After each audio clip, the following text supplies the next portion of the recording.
Friends, ഇന്ന് ഞാൻ വന്നിരിക്കുന്നത് അടിപൊളിയായിട്ടുള്ളൊരു ചിക്കൻ വൈറ്റ് സോസ് പാസ്തയുടെ റെസിപ്പി ആയിട്ടാണ്. അപ്പോൾ നമുക്കിത് എങ്ങനെയാണ് സിമ്പിളായിട്ട് പെട്ടെന്ന് തന്നെ നമുക്ക് തയ്യാറാക്കി എടുക്കാൻ പറ്റുമെന്ന് നോക്കിയാലോ. ആദ്യമായി ഞാനിവിടെ ബോൺലെസ് ആയിട്ടുള്ള ചിക്കൻ നല്ല രീതിയിൽ കഴുകി ചെറിയ പീസുകളായിട്ട് കട്ട് ചെയ്ത് എടുത്തിട്ടുണ്ട്. ഇതിലേക്ക് നമുക്ക് ആവശ്യത്തിന് എരിവിനായിട്ട് ഒരു അര സ്പൂണോളം കുരുമുളക് പൊടി ചേർത്ത് കൊടുത്തിട്ടുണ്ട്. പിന്നീട് ആവശ്യത്തിന് കുറച്ച് ഉപ്പും കൂടി ചേർത്ത് കൊടുത്തിട്ടുണ്ട്.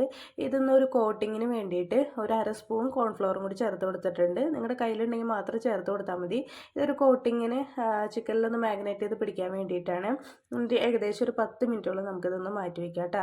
ഇതേ നേരം കൊണ്ട് നമുക്ക് പാസ്ത ഒന്ന് വേവിച്ചെടുക്കണം. അതിനായിട്ട് ഞാനൊരു പാത്രത്തിലേക്ക് ഏകദേശം 2 കപ്പോളം വെള്ളം ചൂടാക്കാനായിട്ട് എടുത്തിട്ടുണ്ട്. പാസ്തയിലേക്ക് ആവശ്യമായിട്ടുള്ള ഉപ്പും കൂടി നമുക്ക് ഇതേ സമയം ചേർത്ത് കൊടുക്കാം. പിന്നെ പാസ്ത ഒട്ടിപ്പിടിക്കാതിരിക്കാനായിട്ട് ഏതെങ്കിലും ന്യൂട്രൽ ആയിട്ടുള്ള ഓയിലും കൂടി ഒരു സ്പൂണോളം ചേർത്ത് കൊടുത്ത് വെള്ളം ഒന്ന് വെട്ടി തിളയ്ക്കുന്നവരേക്ക് നമുക്ക് വെയിറ്റ് ചെയ്യാം. ഇപ്പോൾ ഇവിടെ വെള്ളം നന്നായിട്ട് തിളച്ച് വന്നിട്ടുണ്ട്. ഇതിലേക്ക് നമ്മൾ പാസ്ത നമുക്ക് ചേർത്ത് കൊടുക്കാം. നിങ്ങളുടെ കയ്യിൽ മാക്രോണി ഉള്ളതെന്ന് വെച്ചാൽ അതായാലും മതി കേട്ടോ. അതും കൂടി ചേർത്ത് കൊടുത്തിട്ട് നമുക്കിത് നല്ല പോലെ ഒന്ന് വേവിച്ചെടുക്കാം. ഇത് വേവിച്ചെടുക്കുമ്പോൾ പ്രത്യേകം ശ്രദ്ധിക്കുക, ഇതിനെ വിട്ട് ഒന്ന് ജസ്റ്റ് ഒന്ന് നീക്കി കൊടുക്കാനായിട്ട്, ഇല്ലെങ്കിൽ വെന്ത് വരുമ്പോൾ അതൊന്ന് ഒട്ടിപ്പിടിക്കാനായിട്ട് ചാൻസ് ഉണ്ട്. അതുപോലെ നമ്മൾ വെന്ത് ഊറ്റി വെക്കുമ്പോഴായാലും ഇതിനെ തണുത്ത വെള്ളത്തിലൊന്ന് ജസ്റ്റ് ഒന്ന് കഴുകി കുറച്ചും കൂടി ഒരു ഓയിൽ തടവി വയ്ക്കണമെങ്കിൽ പാസ്ത ഒന്നിനോടൊന്ന് വിട്ട് കിടക്കും കേട്ടോ. ഇപ്പോൾ ഇവിടെ നല്ലപോലെ വെന്തിട്ടുണ്ട്. ഇത് ഞാൻ മാറ്റി വയ്ക്കുന്നുണ്ട്. ഇനി നമുക്ക് ചിക്കൻ ഒന്ന് ഫ്രൈ ചെയ്തെടുക്കേണ്ടതുണ്ട്. അതിനായിട്ട് ഞാനിവിടെ പാനിലേക്ക് ഒരു 1.5 സ്പൂണോളം ബട്ടർ ചേർത്ത് കൊടുത്തിട്ടുണ്ട്. ബട്ടർ അൺസോൾട്ടഡ് ബട്ടറാണ് കേട്ടോ. അതിലേക്ക് ഞാൻ ഒരു കുറച്ച് ന്യൂട്രലായിട്ടുള്ള ഓയിലും കൂടിയും ചേർത്ത് കൊടുത്തിട്ടുണ്ട്. ഇനി നമുക്ക് ചിക്കനൊന്നും ഫ്രൈ ചെയ്തെടുക്കണം. ചിക്കൻ ചെറിയ പീസുകളായതുകൊണ്ട് തന്നെ പെട്ടെന്ന് ഫ്രൈ ആയി കിട്ടും. പ്രത്യേകം ശ്രദ്ധിക്കുക, ചിക്കൻ വല്ലാതെ ഫ്രൈ ആയി ഹാർഡാവാതെ നോക്കുക കേട്ടോ. അപ്പോൾ ചിക്കനൊക്കെ വന്നിട്ട് ഒരു മീഡിയം ഫ്ലെയിമിൽ ഒരു 10-15 മിനിറ്റ് വെക്കുമ്പോൾ തന്നെ ചിക്കനൊക്കെ നല്ല രീതിയിൽ വെന്ത് കിട്ടും. കളറൊക്കെ ഒന്ന് മാറി കിട്ടും. അതുവരെയൊക്കെ നമുക്കൊന്ന് വെയിറ്റ് ചെയ്യാം. ചിക്കനൊക്കെ ചെറിയ പീസുകളായിട്ട് എടുക്കാനായിട്ട് ശ്രദ്ധിക്കുക കേട്ടോ. എന്നാലാണ് നമുക്ക് പാസ്തയുടെ കൂടെ കഴിക്കാനായിട്ട് നമുക്കൊരു സുഖം ഉണ്ടാവുള്ളൂ. അതിന് ശേഷം ഞാനിവിടെ ഒരു കപ്പോളം, അതായത് ഏകദേശം ഒരു മീഡിയം ക്യാപ്സിക്കാണ് എടുത്തിരിക്കുന്നത്. അതും കൂടി ഒന്ന് നീളത്തിൽ അരിഞ്ഞിട്ട് ഇതിനോടൊപ്പം തന്നെ ചേർത്ത് കൊടുക്കുന്നുണ്ട്. അതും ചിക്കനിൽ കിടന്നിട്ട് ഒന്ന് സോട്ടായി കിട്ടണം. അതായത് അതിൻ്റെ പച്ചമണം നിൽക്കുന്ന മാറി കിട്ടണം. അത്ര വേണ്ടോ, വല്ലാതെ മെൽറ്റായി പോകണ്ട. ഈ ഒരു പരുവത്തിലാവുമ്പോൾ തന്നെ നമുക്ക് കോരി മാറ്റി വയ്ക്കാവുന്നതാണ് കേട്ടോ. നിങ്ങളുടെ കയ്യിൽ വേറെ കളറൊക്കെ ഉണ്ടെങ്കിൽ അതും കൂടി ചേർത്ത് കൊടുക്കുക കേട്ടോ. ഇനി ഈ പാനിലേക്ക് തന്നെ നമുക്ക് കുറച്ചും കൂടി ബട്ടർ ഇട്ടിട്ട് അതും കൂടി ഒന്ന് മെൽറ്റ് ചെയ്യാം. ഇനി ഇത് നമ്മൾ വൈറ്റ് സോസിന് വേണ്ടിയിട്ടാണ് കേട്ടോ.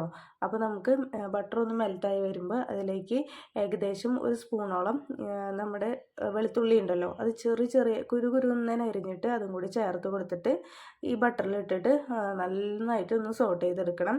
പിന്നീട് നമുക്കിതിലേക്ക് 2 സ്പൂണോളം മൈദയാണ് ഞാനിവിടെ എടുത്തിരിക്കുന്നത്. അതും കൂടി ഇതിലേക്ക് ചേർത്ത് കൊടുത്തിട്ട് ഈ ബട്ടറിലും ഗാർലിക്കിലും കിടന്നിട്ട് അതുപോലെ തന്നെ ഈ മൈദയുടെ പച്ച സ്മെല്ലൊക്കെ ഒന്ന് മാറി ബട്ടറിൽ ശരിക്കും മൈദ ഒന്ന് പിടിച്ച് വരണമെങ്കിൽ നമുക്ക് ഒന്ന് മീഡിയം ഫ്ലെയിമിലിട്ടിട്ടൊന്ന് സോട്ട് ചെയ്തെടുക്കാം. ഇപ്പോൾ ഇതിൻ്റെ പച്ചമണമൊക്കെ നല്ല രീതിയിലൊന്ന് മാറി വന്നിട്ടുണ്ട്. ഇനി ഇതിലേക്ക് ഏകദേശം 1 കപ്പ് പാല് ഞാനിവിടെ എടുത്തിട്ടുണ്ട്. അതുപോലെ തന്നെ ഇതിൻ്റെ കൂടെ ഒരു 1/2 കപ്പ് വെള്ളം കൂടി ചേർത്ത് കൊടുക്കുന്നുണ്ട്. കാരണം ഇത് പാല് മാത്രം ഒഴിച്ച് കൊടുക്കുമ്പോൾ പെട്ടെന്ന് സോസ് കട്ടിയായി പോവും. അപ്പോൾ നമ്മുടെ മൈദയൊന്നും ശരിക്കും ലൂസായി കിട്ടില്ല. അപ്പോൾ ഞാൻ കുറച്ചും കൂടി വെള്ളം ആഡ് ചെയ്ത് കൊടുത്തിട്ടുണ്ട്. എന്നിട്ട് നല്ല രീതിയിൽ ഇതിനെ ഒന്ന് ബീറ്റ് ചെയ്തെടുക്കുന്നുണ്ട്. അപ്പോൾ നമ്മുടെ മൈദയൊക്കെ നന്നായിട്ട് മെൽറ്റ് ചെയ്ത് വന്നിട്ടുണ്ട്. നമ്മുടെ ചീസൊന്ന് നല്ലൊരു ക്രീമി ടെക്സ്ചറിൽ വന്നിട്ടുണ്ട്. പിന്നെ എരിവിന് ആവശ്യമായിട്ടുള്ള കുരുമുളക് പൊടിയും അതുപോലെ തന്നെ ഒരു 1/4 സ്പൂണോളം ചില്ലി ഫ്ലേക്സും കൂടിയും ഇട്ട് കൊടുത്ത് നല്ല രീതിയിലൊന്ന് ഇളക്കി കൊടുക്കുന്നുണ്ട് കേട്ടോ. ഇതുണ്ടെങ്കിൽ നമുക്ക് എരിവൊക്കെ പാകമായിരിക്കും. അതുപോലെ തന്നെ എരിവൊക്കെ ഓരോരുത്തർ ഇഷ്ടം പോലെ ഇടാം കേട്ടോ. പിന്നെ നമുക്ക് ഇതിലേക്ക് ചീസായിട്ട് നമുക്ക് ഇഷ്ടമുള്ളവർക്കാണെങ്കിൽ അത് ഇട്ട് കൊടുക്കാം. ഞാനിവിടെ ഒരു സ്ലൈസ് ചീസും കൂടി ചേർത്ത് കൊടുത്ത് ഒന്ന് മെൽറ്റ് ചെയ്തെടുത്തിട്ടുണ്ട്. ഇതൊക്കെ ചെയ്യുമ്പോൾ നമ്മൾ മീഡിയം ഫ്ലെയിമിലാട്ടോ ഇട്ടിരിക്കുന്നത്. അപ്പോൾ എനിക്കിവിടെ ഒരു ഉപ്പ് കുറച്ച് കുറവാന്ന് തോന്നി. അപ്പോൾ ഞാനൊരു 1/2 സ്പൂൺ കൂടി ഉപ്പ് ചേർത്ത് കൊടുക്കുന്നുണ്ട്. ഉപ്പും കൂടി ചേർത്ത് കൊടുത്ത് നമ്മൾ സോസ് നല്ല കട്ടിയായി വരുമ്പോൾ നേരത്തെ നമ്മൾ വേവിച്ച് വെച്ചിരിക്കുന്ന ക്യാപ്സിക്കും ചിക്കനും കൂടി ചേർത്ത് നല്ല രീതിയിലൊന്ന് ഇളക്കിയെടുക്കാം. ഇപ്പോൾ തന്നെ വൈറ്റ് സോസ് നല്ല രീതിയിലൊന്ന് കട്ടിയായി വരുന്നുണ്ട്. അപ്പോൾ നമുക്ക് ഒട്ടും വൈകാതെ തന്നെ നമ്മൾ എടുത്ത് വെച്ചിരിക്കുന്ന പാസ്തയും കൂടി ഇതിലേക്ക് ചേർത്ത് കൊടുക്കണം കേട്ടോ. അപ്പോൾ പാസ്ത കണ്ടില്ലേ, ഞാൻ നേരത്തെ പറഞ്ഞ രീതിയിൽ എടുത്ത് വെച്ച കാരണം പാസ്ത ഒന്നിനോടൊന്ന് ഒട്ടാതെയാണ് നമുക്ക് കിട്ടിയിരിക്കുന്നത്. അപ്പോൾ അതും കൂടിയും ചേർത്ത് കൊടുത്ത് നല്ല രീതിയിലൊന്ന് ഇളക്കിയെടുക്കാം.